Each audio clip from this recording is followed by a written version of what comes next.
I never thought betrayal would come wrapped in something as ordinary as the words, "I'm going shopping."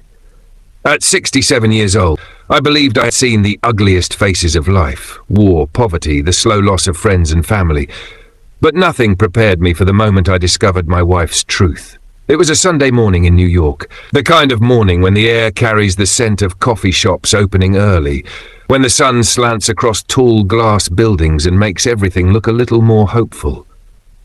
She kissed me lightly on the cheek, told me she would be gone for just a few hours to buy some clothes, and smiled the same smile I had trusted for decades. That smile, the one I thought belonged only to me, would become a blade cutting through everything I believed in. I remember sitting in the living room after she left, sipping on my black coffee, scrolling through the news on my phone, and suddenly, as if some unexplainable instinct pulled me, I opened the location tracker we had once installed for safety. We used to laugh about it, how unnecessary it was, how we trusted each other completely. I thought maybe she had reached the mall by now, maybe the boutique she always liked, but instead, I froze. The tiny blinking dot on my phone screen was not moving toward any shopping district. It was planted firmly at the heart of Manhattan, inside one of the most expensive five-star hotels. My chest tightened, my throat dried, and in that moment, time felt like it was mocking me. At first, I tried to make excuses for her. Maybe she was meeting a friend. Maybe she went there for lunch. Maybe she wanted to surprise me. My mind wrestled with itself, clinging to hope while drowning in suspicion. I told myself not to jump to conclusions, yet the seed of doubt had already rooted itself deep inside me. I grabbed my jacket, left my coffee unfinished, and hailed a cab without thinking twice. As we drove through the busy streets, the city lights blurred through the windows, and every second that passed felt like I was heading toward the collapse of my entire world. When I stepped into the lobby of that grand hotel, I felt like a stranger in my own life. The polished marble floors reflected the weight of my footsteps, chandeliers sparkled above as if mocking my darkness, and the polite smile of the receptionist meant nothing to me. I stared at the elevator, my pulse racing, as if I were walking into a battlefield unarmed. I checked her location again. It hadn't moved. She was still here. My trembling hand pressed the button, and as the elevator carried me upward, memories of our life together flooded me. Our wedding day when she wore a simple white dress and promised me forever, the birth of our children, the long nights we spent talking about dreams, struggles, and everything in between. How could all of that lead me here, to this elevator, to this moment of unbearable truth? When the doors opened, I stepped into the carpeted hallway, silent except for the distant hum of air conditioning. My hands were shaking so badly I could barely hold my phone. I walked until I reached the room number glowing on the tracker. For a long moment, I stood outside, my ears straining to catch any sound, my heart hammering against my ribs. Then it happened, the muffled laughter of a man and a woman inside. Her voice, my wife's voice, filled with a softness I hadn't heard directed at me in years. My entire body went numb. I pressed my forehead against the cold wooden door, fighting back tears that burned my eyes. Part of me wanted to burst in, scream, and demand answers, but another part of me, the part that had loved her for so long, didn't want to see what waited inside. My knees nearly buckled under the weight of it. The woman I had sacrificed everything for, the woman I trusted more than life itself, was in the arms of another man. At 67 years old, I thought I had lived enough to understand pain, but I was wrong. This pain was raw, it was merciless, and it was mine. I stood outside that door longer than any man should. My hand hovered over the handle, but I couldn't bring myself to open it. My breath came heavy, shallow, like I was drowning, though air was all around me. I told myself I didn't need to see, that the laughter, the muffled words, the rhythm of voices inside were enough to paint the picture. But curiosity is a cruel thing, and so is love when it begins to rot. Slowly I pressed my ear against the door, and every syllable I caught carved into me like a knife. She was happy, happier than I had heard her in years. It wasn't just physical, it was emotional, and that cut deeper than anything. She belonged to someone else in that moment, and I realized she might have belonged to him for far longer than I had suspected. I walked away without knocking, each step heavier than the last. My body felt like lead, but my heart felt hollow, as if it had been scooped out and left behind in that hallway. I reached the elevator and pressed the button with shaking fingers. When the doors opened, I stepped inside, but I couldn't even look at my reflection in the mirror-lined walls. The man staring back at me wasn't the man I thought I was. He looked old, broken, foolish. I thought of all the years I worked myself raw to give her a good life, all the promises I kept, all the sacrifices I made, and in return she gave herself to another man in a 5-star hotel. Outside, the city felt different. The streets that once buzzed with energy and hope now looked cold, indifferent, almost hostile. I walked aimlessly, letting the crowd swallow me whole. No one knew what I had just witnessed. No one cared that my life had cracked open in the span of a single hour. That is the cruel truth of betrayal. It destroys you quietly while the world keeps moving, blind to your pain. I found myself in a small park, sitting on a bench, staring at nothing. My hands shook as I lit a cigarette, though I hadn't smoked in years. The taste was bitter, but it grounded me somehow. I replayed our years together in my head, searching desperately for the signs I must have missed. The late nights she said she was out with friends, the new clothes I never saw her wear at home, the sudden distance in her eyes when she looked at me. It all made sense now, every little piece forming a puzzle I didn't want to solve. Part of me wanted to run home, to wait for her, to confront her face to face, to ask her why, to beg for an explanation, to demand the truth even if it shattered me more than I already was. But another part of me was terrified of hearing it from her lips, because once she spoke it, there would be no denial, no escape, no comfort left. It would be final, and I wasn't sure I was ready for that. Hours must have passed, though I lost all sense of time. The sun had dipped low and the city lights flickered to life, bathing the streets in artificial glow. My phone buzzed in my pocket. It was her. A simple text. On my way home, got some nice things for the house. I stared at those words until they blurred. The cruelty of it stunned me. How easily she lied, how smoothly she slipped back into the role of the loving wife, while not even an hour earlier she had been laughing in the arms of another man. When she walked through the door that night, carrying shopping bags as if to cover her tracks, I couldn't even look at her. She smiled, kissed my cheek, and talked about how crowded the stores had been. I nodded, forcing myself to play along, but inside I was screaming. Every gesture, every word felt like poison dripping into my veins. She moved around the kitchen, humming softly, while I sat in silence, staring at the floor, wondering when exactly my marriage had died. I didn't confront her that night, cowardice perhaps, or maybe it was love, twisted and stubborn, refusing to let go. I lay awake beside her, listening to her steady breathing, and wondered if she was dreaming of him. The thought hollowed me out, but I stayed still, trapped between the man I had always been and the man I was becoming. Betrayed, broken, alone. The next morning I woke before the sun, staring at the ceiling as though answers might appear in the shadows of my bedroom. She was still asleep beside me, her face soft and peaceful, untouched by guilt, at least on the surface. I watched her chest rise and fall, and for a moment I felt a twisted pang of jealousy. Not at the man she had been with, but at her ability to rest so easily while I lay shattered. How could she close her eyes and drift away, while mine burned with sleeplessness and betrayal? I rose quietly, walked to the kitchen, and poured myself a glass of water. My hands trembled so much the glass nearly slipped. I had always been a man who believed in hard truths, in looking people in the eye and demanding honesty, yet here I was, paralyzed by fear. I wanted to ask her everything, yet I dreaded the answers. What if she told me she loved him? What if she confessed that our life together was nothing but habit, obligation, and convenience? What if I had been a fool all along, a placeholder while she searched for the man who truly made her heart race? She joined me in the kitchen a little later, stretching, yawning, smiling as if nothing in the world was wrong. She asked if I wanted breakfast, and the sound of her voice nearly broke me.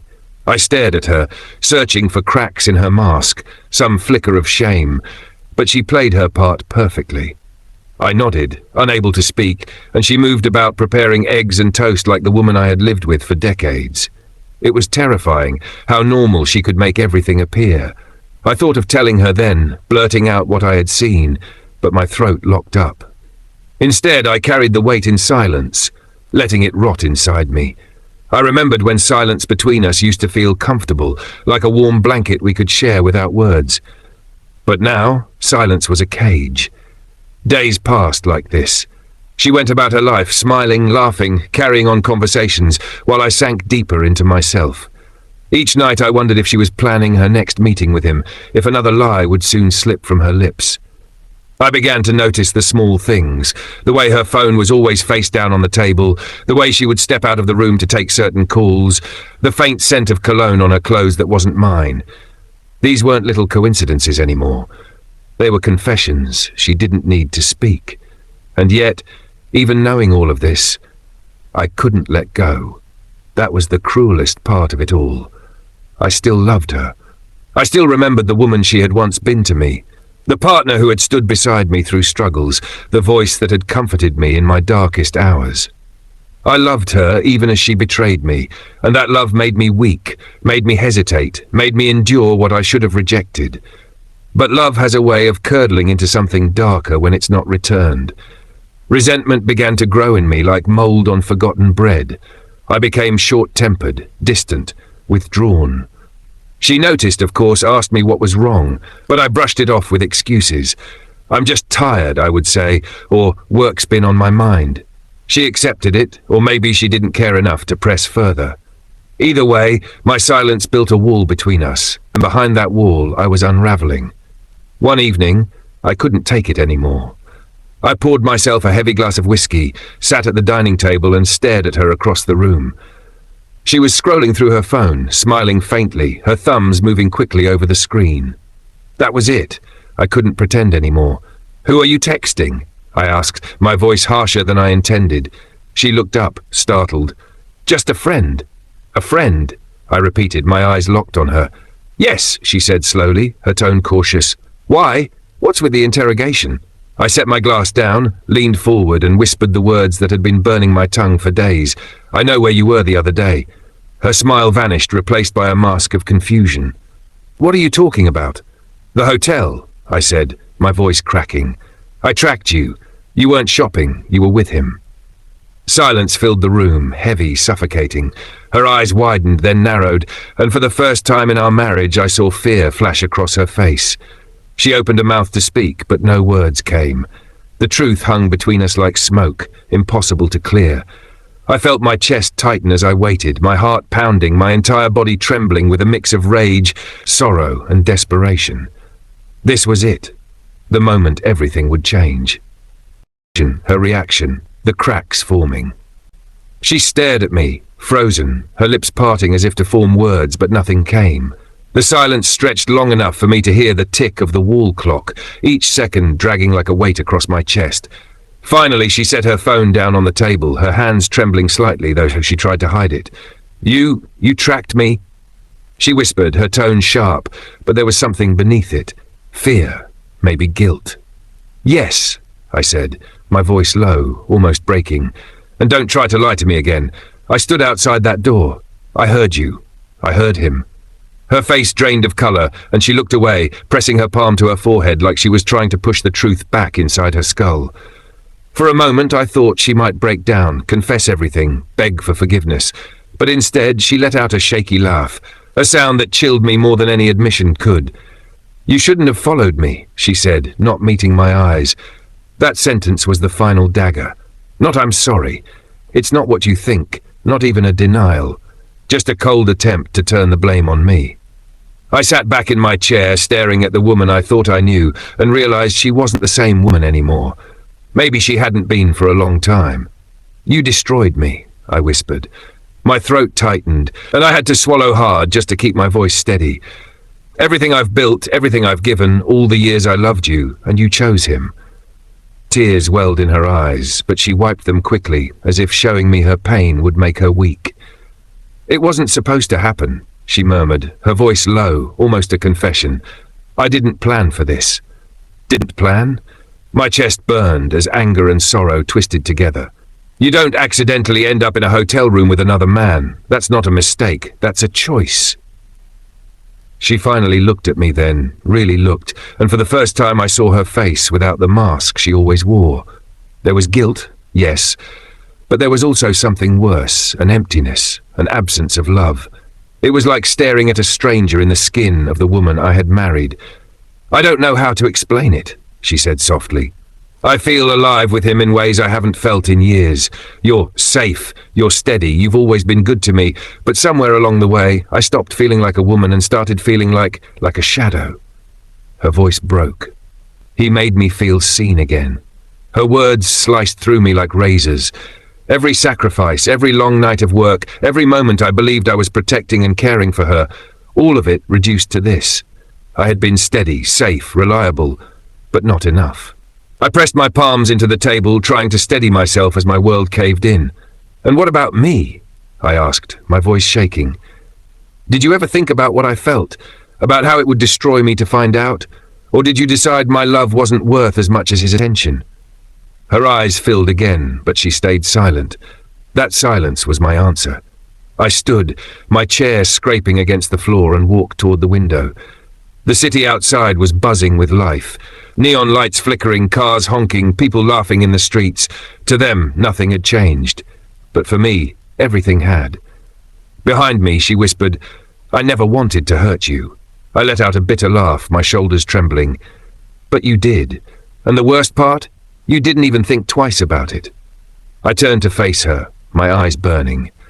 "I don't know if I can ever forgive you." She lowered her head, her shoulders slumping as if she already knew forgiveness would never come. The weight of that truth filled the room, pressing down on both of us. For the first time in decades, I felt like we weren't husband and wife. We were strangers trapped in the same house, bound by memories that no longer meant the same thing. That night, we didn't sleep in the same bed. I lay on the couch, staring at the ceiling, while she shut herself away in the bedroom. The silence between us grew larger, stretching like a canyon, and I wondered if there was any bridge left to cross it. "Do you want me to continue into the aftermath of this confrontation, the following days of cold distance, his reflections on their past love, and how he starts to decide whether to leave her or fight for her? Or should I dig deeper into flashbacks of their earlier years before the marriage broke, to contrast the love they once had?" The couch was harder than I remembered. Or maybe it wasn't the couch at all. Maybe it was me, stiff and restless, my mind refusing to let my body rest. I lay there in the dark, the sound of the city leaking in through the window, headlights flashing across the ceiling, horns echoing in the distance. I used to love this city's noise. It made me feel alive, part of something bigger. But that night it only reminded me how small I had become, how broken. Somewhere behind that bedroom door, the woman I had trusted with my soul was sleeping. Or maybe she wasn't. Maybe she was lying awake too, thinking of him. The thought ate at me until my stomach turned. Around 3 in the morning, I sat up and rubbed my face with both hands, exhausted yet restless. I thought of our first home, a tiny apartment in Brooklyn, when we had nothing but a mattress on the floor and dreams bigger than the city itself.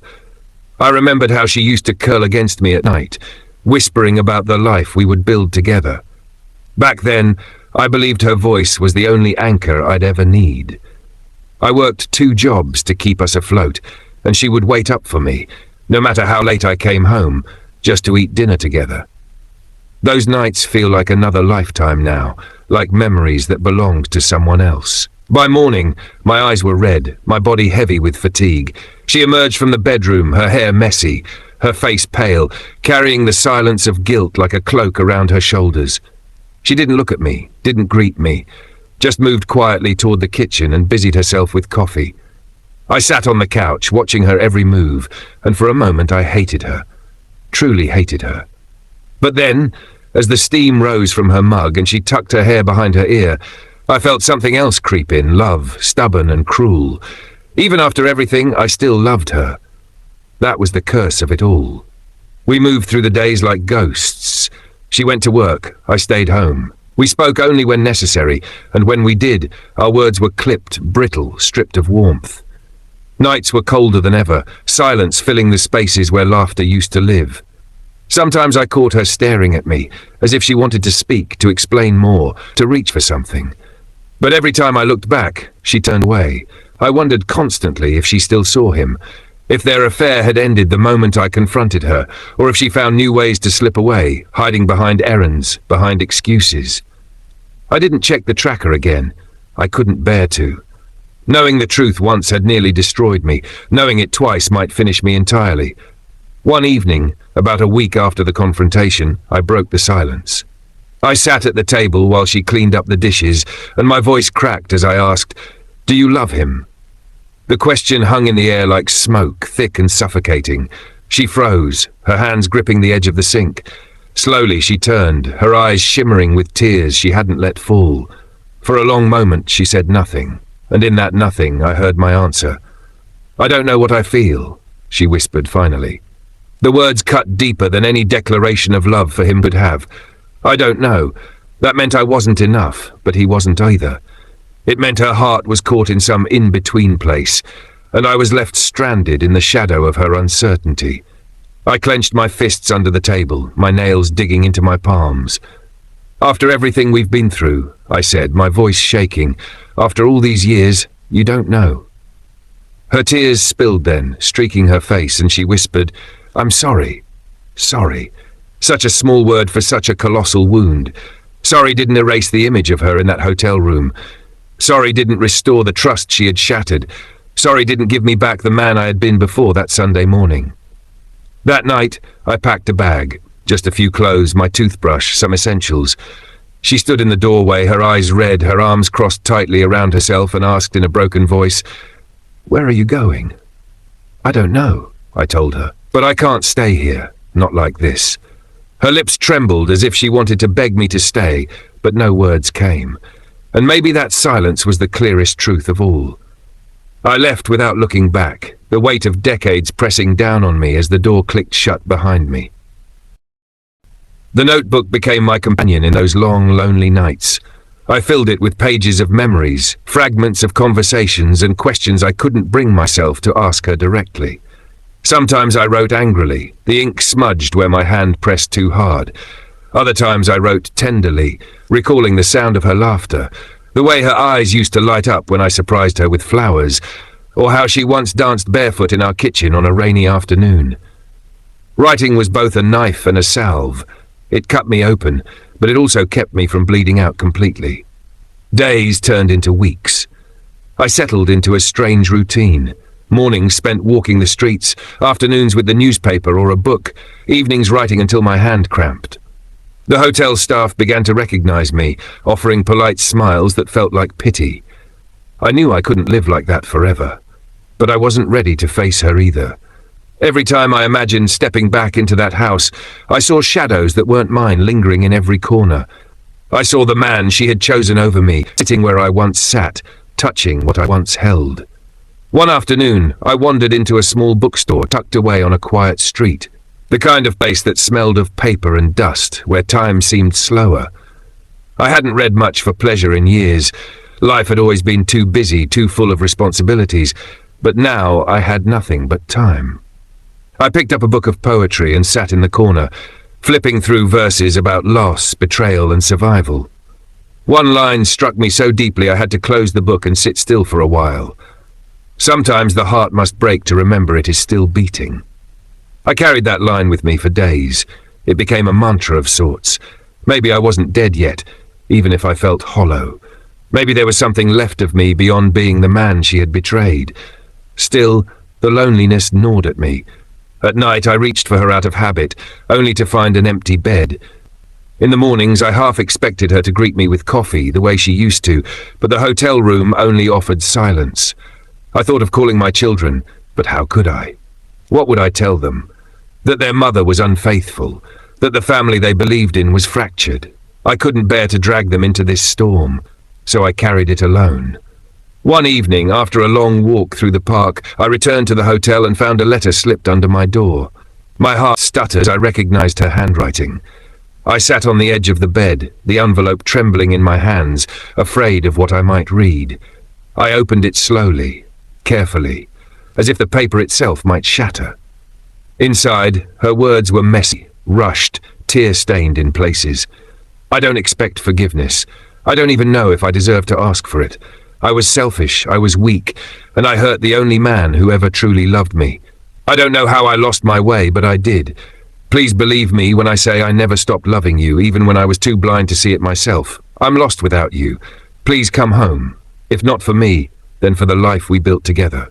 Please. I read it once, then again, then a third time, each word carving deeper into me. I wanted to believe her. God, I wanted to. But the image of her in that hotel room still burned too brightly in my mind. Love was there, yes, but so was betrayal, and I didn't know which weighed more. I folded the letter carefully and placed it in my notebook. That night I lay awake staring at the ceiling, torn in two directions. Part of me longed to run back to her, to believe in her apology, to rebuild what had been broken. The other part of me screamed that some things, once shattered, can never be made whole again. For the first time in my life, I realized love and trust are not the same thing. I still loved her, but I didn't know if I could ever trust her again. The letter sat on the desk like it had of its own, whispering to me every time I looked at it. Her handwriting, once so familiar, now felt like a foreign language I was afraid to relearn. I read it again in the morning light, searching for something between the lines, some hint of whether her words came from the heart or from guilt. I couldn't tell anymore. Betrayal had turned me into a man who doubted everything, even the things I once trusted blindly. I tried to go about my day, walking the streets, sipping bad diner coffee, scribbling in my notebook, but the letter followed me everywhere. Her words echoed in my head while I watched strangers rush to work, while I fed breadcrumbs to pigeons in the park, while I stood in front of shop windows staring at mannequins dressed in clothes I'd never buy. Please come home. Please. By evening, the weight of it had worn me down. I poured myself a drink in the hotel room and sat at the window, staring out at the city skyline, the lights glittering like stars scattered across steel and glass. I thought about all the years we had shared, birthdays, anniversaries, family dinners, vacations where we got lost and laughed our way back. Was I really willing to throw all of that away, or had she already thrown it away for me? I poured another drink. The more I drank, the louder the memories became. Her laugh, her hand in mine, her voice telling me she loved me on nights when we had nothing but each other. And then just as loud, the sound of her laughter in that hotel room, a sound that didn't belong to me anymore. Two versions of her lived in my mind now, and I didn't know which one was real. The next morning, I found myself standing outside our house again. I hadn't planned it. My feet betrayed me as much as she had. I stood on the sidewalk staring at the familiar front door, my heart pounding like I was a stranger about to break into someone else's life. I almost turned around, but then the door opened, and there she was. She froze when she saw me, her eyes wide, her hands trembling as she gripped the frame. For a moment, neither of us moved. The years between us, the betrayal, the letter all hung in the air, too heavy to push aside. Finally, she whispered my name, her voice cracking. I didn't think you'd come. I think I would either. My voice sounded tired. She stepped aside slowly, as if afraid I'd vanish if she moved too quickly. I walked inside, the air heavy with the scent of her perfume, the same scent that once comforted me but now twisted in my chest like a knife. The house was spotless, almost unnaturally so, like she'd been preparing for this moment, scrubbing away every trace of her guilt as if cleanliness could erase the truth. We sat across from each other at the dining table, the same place where I'd confronted her weeks before. Only this time, there were no raised voices, no sharp edges in our words, just silence, thick and trembling, until finally she broke it. I ended it, she said softly, tears already pooling in her eyes. The day you confronted me, I ended it. I haven't seen him since. I searched her face for lies, but all I saw was desperation. Why? I asked. Because it wasn't real, she said, her voice shaking. It felt real at the time, but it wasn't. It was escape. It was selfishness. It was me trying to feel young again when I should have been grateful for the man sitting across from me. I ruined everything, and I know I don't deserve another chance, but I'm begging you, please, don't let this be the end of us. Her words pierced me, but they didn't heal me. I wanted to believe her. I wanted to grab her hand and pretend none of it ever happened. But the image of that hotel door, that laughter, that betrayal stood like a wall between us. "I don't know if I can," I said honestly. My voice cracked, and my chest ached with the weight of it. "I don't know if I can ever look at you the same way again." Her tears spilled freely then, and she covered her face with her hands. I sat there, helpless, torn between the urge to reach for her and the urge to walk away forever. And in that moment I realized this was the cruelest kind of pain, not losing her completely, but being caught in the limbo of loving someone I could never fully trust again. She cried into her hands, her shoulders shaking with sobs, and I just sat there, frozen. For years I had been the man who reached across the table, who wiped away her tears, who promised everything would be all right. But now my hands stayed still in my lap. I couldn't comfort her. I couldn't lie to myself. If I touched her, I feared it would shatter the fragile line between the love I still felt and the anger I couldn't let go. When her sobs quieted, she lowered her hands and looked at me with swollen eyes. "Tell me what to do," she whispered. "I'll do anything. Just don't leave me like this." Her desperation cut deep, but so did her words.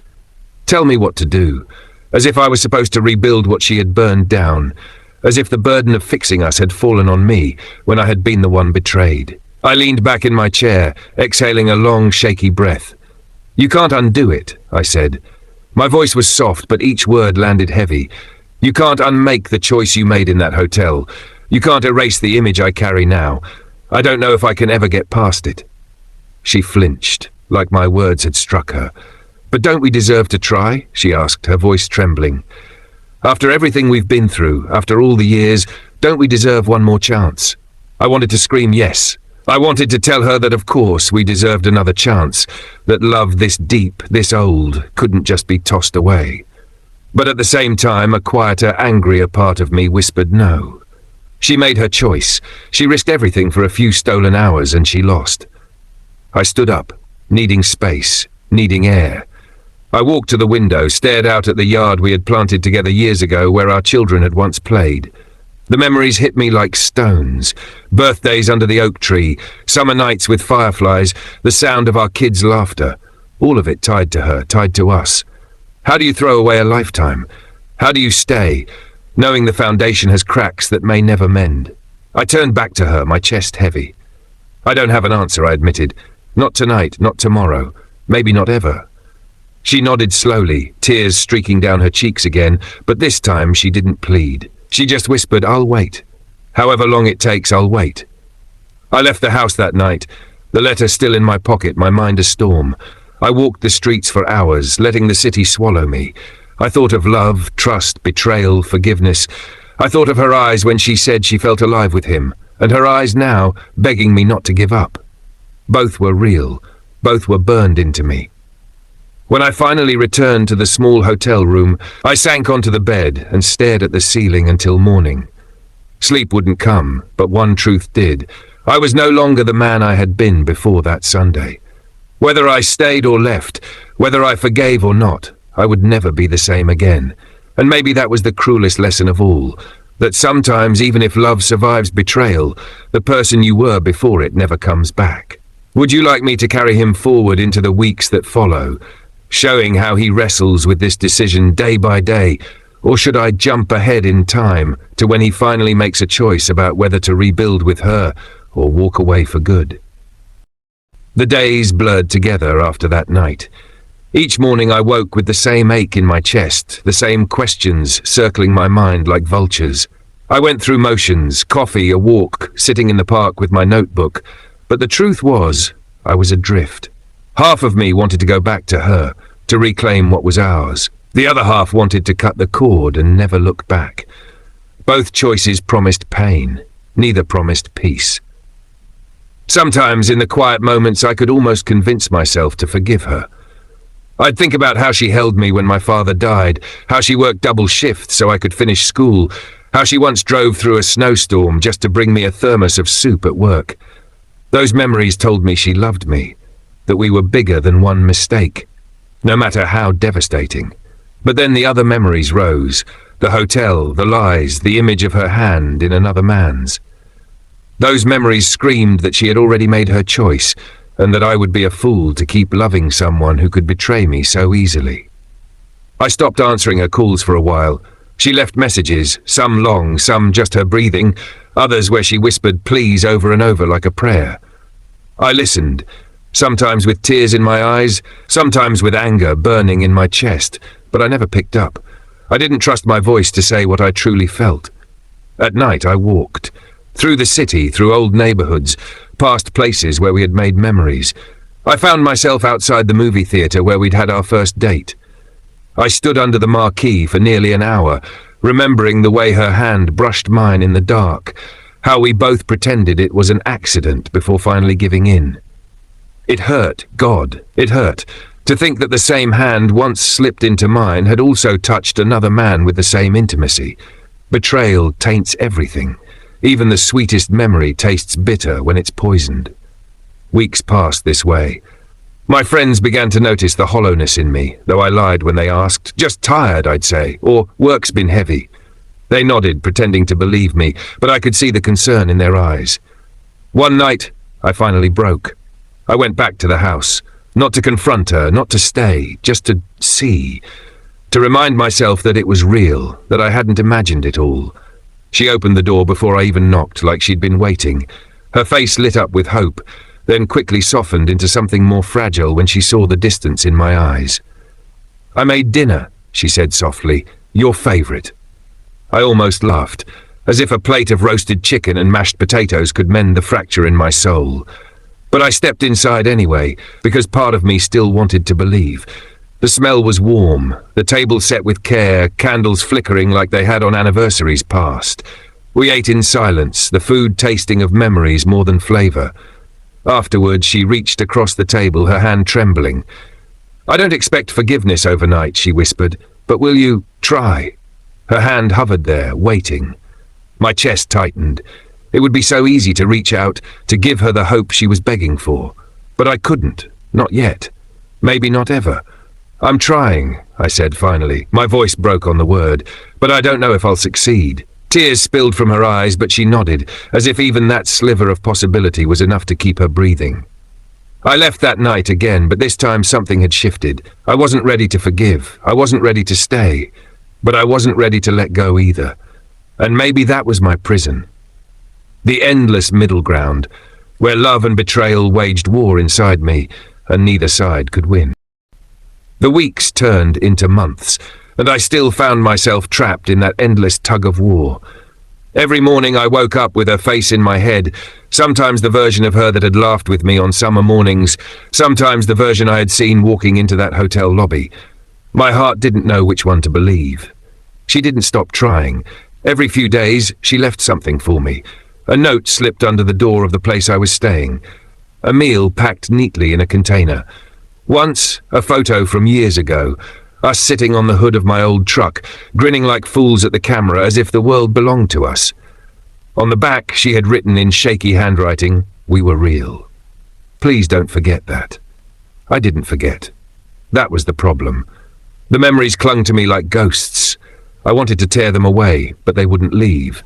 Sometimes, against my better judgment, I let her back into my days in small ways. Coffee together in the morning, a walk around the block, a conversation on the porch as the sun went down. And in those moments I could almost believe.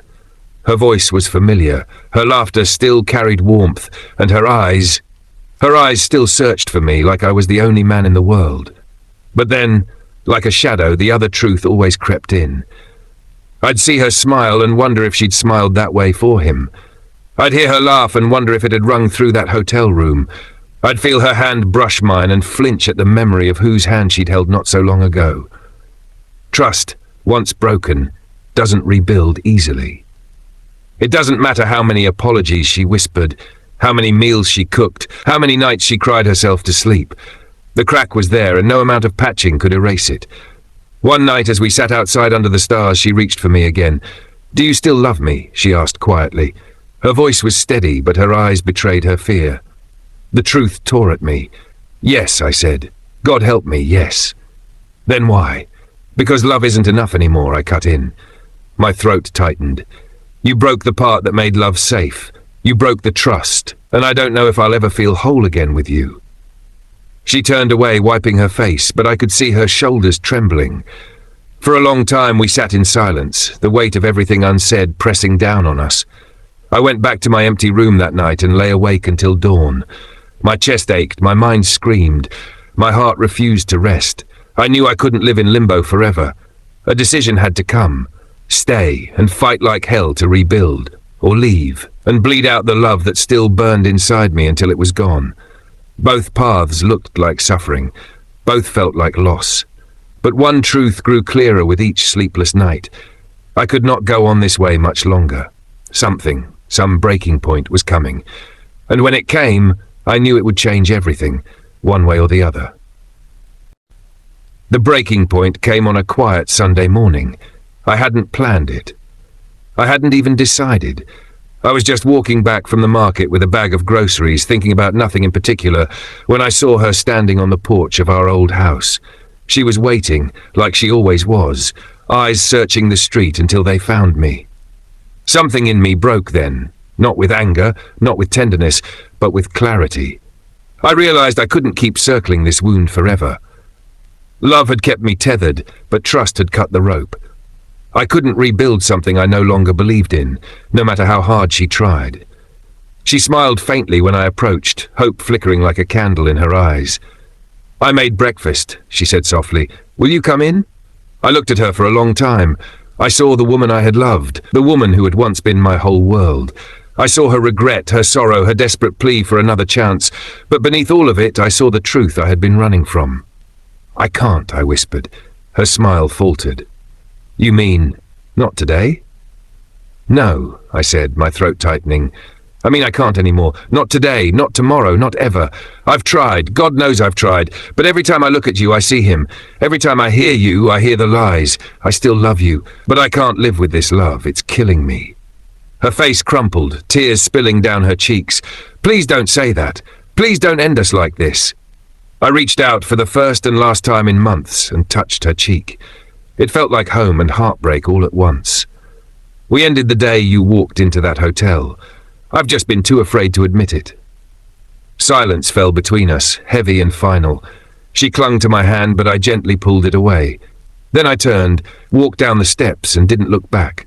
The days after were brutal. I moved my things out, signed papers, cut ties. Friends asked questions I didn't answer. Nights were the hardest. Lying in a bed too big, listening to the echoes of a life I no longer had. But with each sunrise, the weight grew a little lighter. With each passing week, the wound scabbed, then scarred. I began to write again. Long entries in my journal, letters I never sent, fragments of thoughts that spilled onto paper like rain. In the quiet act of writing, I found pieces of myself I thought were gone. I walked, I breathed, I kept going. And one evening, months later, as I sat alone on a park bench, I realized something important. I wasn't angry anymore. I wasn't even sad. I was simply free. She would always be a part of my story. The love we shared was real, the betrayal was real, and so was the pain. But I no longer needed to carry it. Sometimes, love doesn't end with hate. Sometimes it ends with acceptance, with the quiet knowledge that it was beautiful once and broken later, and that both truths can coexist. And so my story wound down not with fireworks, not with revenge, not with reconciliation, but with release. At 67, I learned the hardest lesson of my life, that letting go isn't the same as giving up. Sometimes it's the only way to survive.